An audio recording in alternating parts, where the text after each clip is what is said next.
hip-hop without a little technical difficulty. Oh, there's no technical difficulties. He's hiding in the dressing room.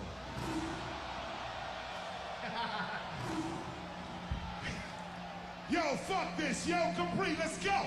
Boogie Down Productions. Yes. We'll always get. Let's go.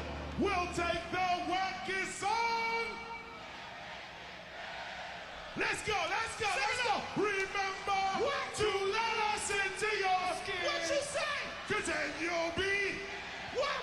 To myself. Here we go. Woo! If you missed it, you need to go catch up. That's all I can say. If you missed it, you need to go catch up. If you missed it, and you call yourself an MC, you need to go check it out.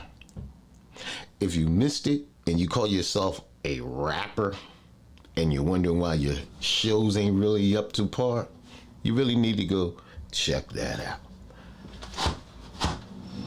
out. That show was off the hook. First of all, sorry I'm just getting this out to y'all. I think I had some food poison over some chick rib ate Sunday. I just got myself together yesterday. I'm about 95% now. But for me to you, watch who you eat from. But back to this hip hop. Boy, KRS-One. I mean, don't get it twisted. I had to really, before this show going on, I had to really get away from people. And so, because, you know, everybody has their own, you know, let's put it like this. Me and hip hop go back like OJ and the Glove. So I really had to get away from people to really dissect hip hop, because don't get it twisted, I'm Team Virgo, so I might have been a little biased, but I had to remember what turned me on to KRS. So I went 5 albums back, because he has a lot of albums. So I started from the 5th album back and went all the way, and I didn't even make it to his first one. I stopped at the second. I said, I gotta listen to Kane again. So he put me in remembrance, even though Kane has a whole bunch of, I think Kane, I might be guessing, maybe like 15, 14 albums or so, you know, underground stuff like that. I just knew certain songs Kane was going to play because the streets knew and people knew, you know what I mean? And I understood the times that we was going through. KRS-One songs were just for all types of songs. He's going to enlighten you. He got party songs. Even though Big Daddy Kane got songs for the women and stuff, he didn't even have to go there like that, like Ja Rule did. You know what I'm saying? But he showed poise, Kane did. He showed showmanship, you know what I mean? Even though when his homie was doing this and that and this and that and the other thing, talking, I'm a martyr that man. You dig what I'm saying? We laughed at it and everything. And he even got to ask him for a request song from him stuff. See, stuff like that is called showmanship. See, don't get it twisted. I like what Dipset and the Locks did. Oh, that thing was decent. That's just, that we two good friends going in there, like they said, that was barbershop talk. That's only for real men, not fake men. You feel me? But and that's why I like that. You know, you look at both of them. That's both ways how you do it. Kane and KRS-One showed you how they do it when we're homies. We got a little class, but we're gonna pull each other. And Diplomat and a lot show you we homies too, but we gonna go a little rougher with it. But there was no fights and none of that mess. You know what I mean?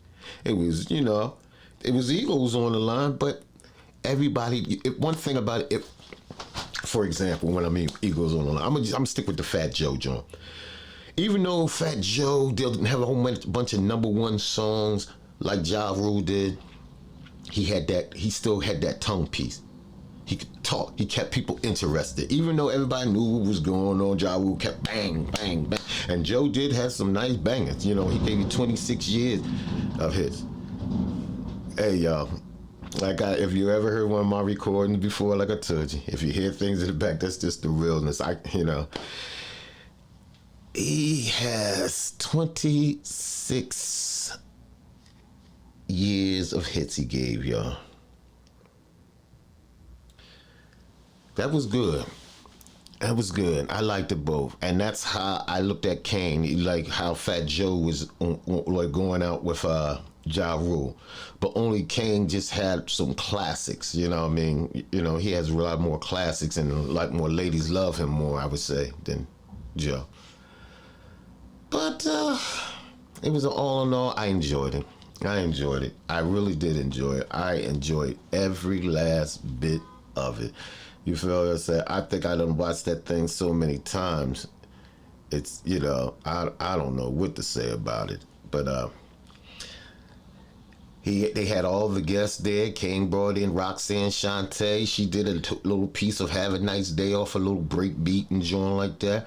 My man Master Ace and Craig G came in there. They did the joint for Sympathy. But G-Rap should have showed up.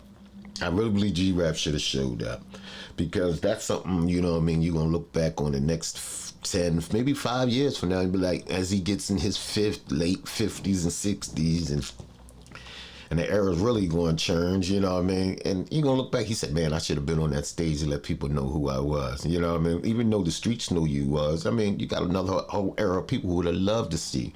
Because Cool G Rap, John, don't get it twisted, even though Schoolie D was the first with the gangster music, the first with the gangster music, Schoolie D, Cool G Rap just put some, took it another place with it. You dig what I'm saying?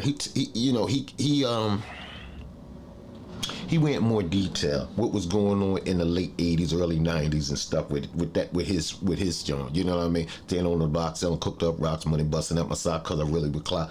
You know what I mean? He really, you know, he ran in a little bit more detail and stuff. But that's what I was saying. I think he should have showed up, but that's either here or there. But you know, man, you know, I liked it. I liked it. You know what I mean? I really liked it. You know what I mean? I said Shante. Eric B even came passed through, you know what I mean, and showed some love with that. That was the craziest. I love that. I mean, some youngins might not like it because they probably can't relate to it. But if you can't relate to it, I'm gonna tell you one thing you better relate to. That's how that crowd was singing with their music. If you can't relate to that, you better relate to that crowd participation KRS-One and Big Daddy Kane got. It wasn't just a say, hey, come on now, I need all the guys to say, oh. No, it was not. It was some of that, but it was more than that. They could stop and let crowds finish their song for them. You know, it's. I was flabbergasted what happened that I think Saturday. I really was. I mean Sunday. I really was. But I'm not going to hold you up that long. I got something else for you. Y'all remember this man right here? Y'all remember this dude right here? MC SHAN? Well, he was on this show I was watching the other day, right? He was on this show I was watching the other day. And this is what MC SHAN had to say. You know what I mean? For 30 years, Chris was saying he crushed me. And it never was about him. And before he go ahead and go do verses with Kane on the 17th of this month, I was calling that out for like 6 months to a year before that even happened. So I'm just putting that out there so that nobody says, well, once we get to the Chris situation with the Kane thing, we hear you fest. No, they didn't even ask me. Wow. But if you think about it, I've been putting it out there like 6 months before that. Like, but see, now that it's back to having an audience, I can't mess with Chris with an audience. But when it was just streaming and you had to watch and listen to lyrics, you would have said, yo, SHAN a superior lyricist. Because I could never touch Chris on stage. Not many rappers in this industry can touch Chris when it comes to stage. So I felt, yo, that'll give me like an even playing field. But when they start bringing back audiences and whatnot, he got to go against Kane because only him and Kane could even touch each other. So that's going to be a good one to watch. Okay. And that was some words from MC SHAN. You feel me? He even gave his input into it and stuff like that. But I had to give y'all that. That was a little gem. For a lot of people who don't know, y'all need to go back and look on the history of MC SHAN and KRS-One. Y'all need to look on this history of MC SHAN and LL Cool J. You feel what I'm saying? Because MC SHAN wasn't a dude to play with either. You know what I mean? And you heard what he said, you know, so it is what it is. And I hope everyone enjoyed what I gave it to, you know, maybe next time I'll be 100% more than 95, okay? God bless. Y'all have a good one. Peace. Welcome, the Hood Announcement. This edition to the Hot Seat, we try to bring you a perspective of the 215 Delaware Valley and what really goes on with the heartbeat of Philadelphia and the sports that sets the tempo. Give me 3 for a quarter. See if you like it. Smell me? Welcome, the Hood Announcement. This edition to the Hot Seat, we try to bring you a perspective of the 215 Delaware Valley and what really goes on with the heartbeat of Philadelphia